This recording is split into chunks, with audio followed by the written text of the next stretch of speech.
दर्शितं तस्मै श्री गुरुवे नमः। बोले सद्गुरुदेव भगवान की जय। हृदय में स्थित परमात्मा राम की जय। मेरे प्रिय श्रोताओं, आज हम चर्चा करेंगे कि सुमति से संपत्ति कैसे आती है। इसको जानना पड़ेगा। सुमति से संपत्ति कैसे आती है। हर व्यक्ति को एक सूत्र है, फार्मूला है। यदि हम सुमति रखेंगे अपने घर में, सुमति को लाएंगे तो संपत्ति अपने आप आ जाएगी। और यदि सुमति नहीं रहेगी, संपत्ति आएगी भी तो चली जाएगी। बड़ा अच्छा प्रश्न है। धन हम आप बहुत परिश्रम करते हैं, संसार के लोग बहुत परिश्रम करते हैं, महिलाएं पुरुष सभी जिस परिवार के लोग हैं सब करते हैं, लेकिन उनके घर में सुमति नहीं रहती, कुमति रहती है। दो प्रकार के परिवार हैं। मान लीजिए उदाहरण के रूप में एक परिवार 50,000, उस परिवार के सभी सदस्यों के द्वारा 50,000 धन आ रहा है, और एक परिवार के पास सदस्य बराबर लेकिन उसके यहाँ 30,000 धन आ रहा है प्रति माह, लेकिन जिसके यहाँ 50,000 आ रहा है प्रति माह, उसके घर में क्या कुमति है। सबके अलग अलग विचार हैं, सब कुमत के शिकार हैं। दारू, सारे प्रकार के नशा हैं, सब प्रकार के कलेश हैं। तो वो परिवार में धन तो 50,000 आ रहा है, लेकिन वो धन टिकता नहीं, वो चला जाता है। जैसा आया वैसा चला गया, एक भी नहीं बचा पा रहे। धन तो हर व्यक्ति कमाता है, लेकिन संचय करने का जिसके पास युक्ति है वही धनवान है। जिसके पास संचय करने की युक्ति नहीं है वो निर्धन हो।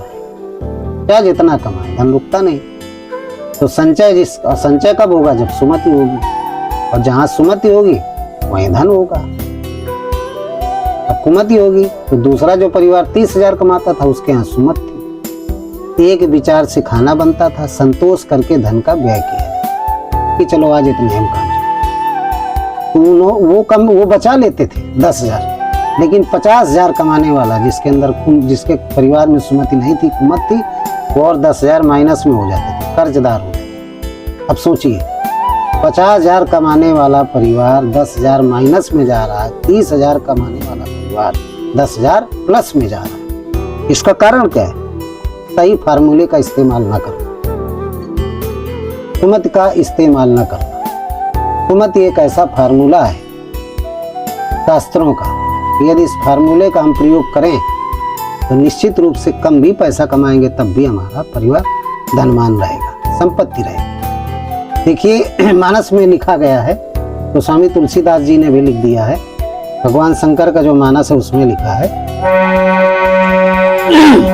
कि जहाँ सुमति तहाँ संपत्ति नाना, जहाँ सुमति तहाँ विपत्ति निधान।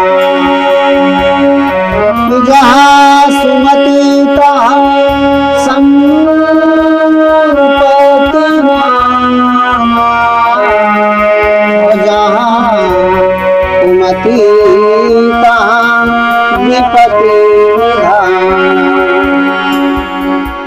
ये संत गोस्वामी जी ने लिखा, जहाँ सुमत तहाँ संपत्ति नाना, जहाँ कुमत तहाँ विपत निधाना। यदि हमारे परिवार में सुमति है, विचार एक जैसे हैं सबके, को न कुसंगत पाए, न साई राय, न नीच मते चितराए। जहाँ सुमति है वहाँ एक विचार के स्वभाव होंगे, एक विचार का आहार होगा, एक विचार का विहार होगा, सब कुछ एक जैसा होगा। जहाँ एक जैसा है, एक परमात्मा की पूजा होती होगी, एक तरीके के भोजन सबको पसंद होगा, एक तरीके के विचार होंगे। जो निर्णय एक व्यक्ति ले लेगा उस घर का मुखिया कैसा होगा? मुख के समान होगा, तभी सुमति आ सकती है। तो मुखिया मुख के समान होगा, निश्चित रूप से मुखिया मुख के समान होगा। जहाँ सुमति है तभी सुमत आ सकती है। तो उस घर में तरक्की होगी, वहाँ संपत्ति का वास होगा। और जहाँ कुमति होगी वहाँ विचार एक जैसे नहीं होंगे, परिवार का मुखिया मुख के समान नहीं होगा, व्यभिचारी होगा, नशेड़ा होगा, नशापत्ती करता होगा, कुसंगति उस घर में होगी, परिवार के सदस्य सब कुसंगति में होंगे तो वहाँ संपत्ति का वास नहीं होगा। तो जहाँ सुमत तहाँ संपत्ति नाना, जहाँ कुमत तहाँ विपत्ति निधाना। तो सुमत से संपत्ति ऐसे आती है, जब सुमति आप रखेंगे तो संपत्ति आएगी। एक विचार होना चाहिए परिवार, एक विचार है पूरे परिवार की, स्त्री हो या पुरुष हो, तो निश्चित रूप से सुमत संपत्ति आती है। और सुमत और कुमत तो सबके घर में रहते हैं, लेकिन कुमत को हमें हटाना है। ये घर क्या है? हमारा शरीर। इस शरीर में सुमत और कुमत शरीर में रहती है, स्थूल शरीर में भी और सूक्ष्म शरीर। सूक्ष्म शरीर का राजा मन होता है। इसके अंदर भी दो प्रकार की वृत्तियां, एक सुमत रूपी वृत्ति जिनको दैवी संपत्ति कहते हैं, एक कुमत रूपी वृत्तियां जिनको आसुरी संपत्ति कहते हैं। ये मन के संसार में सूक्ष्म शरीर का जो संसार है, स्थूल शरीर का संसार क्या है? ये परिवार हाड़ मांस का। तो इसके अंदर जब कुमति आएगी तो लड़ाई झगड़े होंगे, संपत्ति आएगी चली जाएगी, आएगी तो संपत्ति लेकिन चली जाएगी। जहाँ कुमति, गोस्वामी जी ने लिखा है कि राम विमुख संपत्ति प्रभुताई जाए रही पाई। राम विमुख संपत्ति प्रभुताई जाए रही पाई जाए रही पाई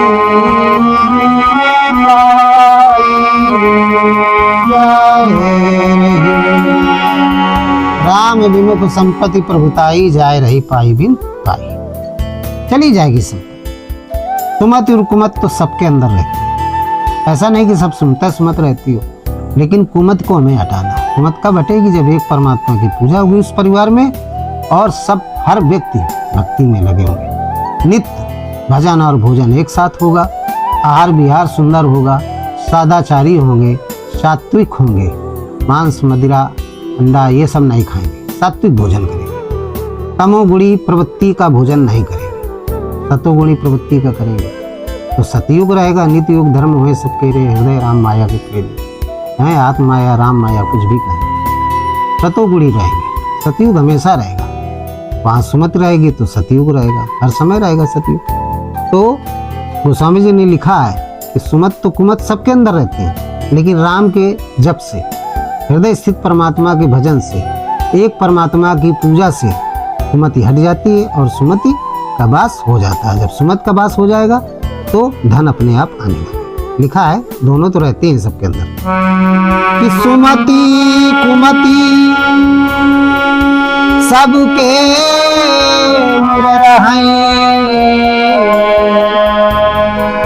और नाथ पुराण निगम यस कहाई और सुमति कुमति सबके और नाथ पुराण निगम यस कहाई। ये सुंदर कांड में बताया गया। सुमति कुमति सबके उर रहाई, नाथ पुराण निगम अस ताई। वेद पुराण निगमों में ऐसा कहा गया कि सुमत और कुमत तो सबके हृदय में रहती है, लेकिन कुमत को हमें नाम के जप से हटा देना है, आसुरी वृत्तियों को हमें नाम के जप से हटा देना है, अपनी इंद्रियों को अंतर्मुखी करना है, बहिर्मुखी नहीं, और भगवान के नाम का जप करना है। जब राम के नाम का हम जप करेंगे तो कुमति हमारे अंदर से और हमारे परिवार के अंदर से हट जाएगी और हमारे परिवार के अंदर शाश्वत शांति प्राप्त हो जाएगी। जहाँ शांति होगी, लोग अपने अपने राम राज्य बैठे त्रिलोका, जब सब लोग राम का नाम का जप करेंगे तो राम राज्य बैठे त्रिलोका हर्षित भय गए सब। सबके हृदय में राम जी राजा के रूप में विद्यमान हो जाएंगे, स्थित हो जाएंगे, तो हर्षित भय गए सब सुखा। जितने सारे सुख हैं हृदय में मन में सब हट जाएंगे और सब नर करें परस्पर प्रीति, चलें स्वधर्म सुख नीति। उस परिवार के सारे सदस्य अपने अपने नियत कार्य में डेली समय से लगेंगे जब समय से कार्य में जाएंगे तो धन का अच्छा अर्जन होगा। जब धन अच्छा आएगा, कोई नशा नहीं करेगा, एक विचार से सारे काम होंगे, आहार और विहार अच्छा होगा, भजन और भोजन एक साथ होंगे, तो उस परिवार के परिवेश को क्या कहा जाएगा? सुमति रूपी परिवार। वो धन संचित होगा, धन अच्छा संचय होगा। अच्छा संचय होगा तो अच्छे अच्छे नवीन कार्य होंगे, नए नए योजनाएं बनेंगी, सफल योजनाएं होंगी, संपत्ति का वास होगा, धन से धन बढ़ता जाएगा। जहाँ सुमत तहाँ संपत्ति नाना, जहाँ विपद तहाँ कुमत निदान। इसलिए सुमत को बना करके रखना चाहिए, सुमत से संपत्ति आती है, ये सत्य है। इन्हीं शब्दों के साथ मैं आज के प्रसंग को समाप्त करता हूँ। बोलिए सद्गुरुदेव भगवान की जय। बोलिए सद्गुरुदेव भगवान की जय। हृदय में स्थित परमात्मा राम की जय। सर्वे भवन्ति सुखिना, सर्वे सन्तु निरामया, सर्वे भद्राणि पश्यन्ति मा कश्चित् दुःखभाग् भवेत्।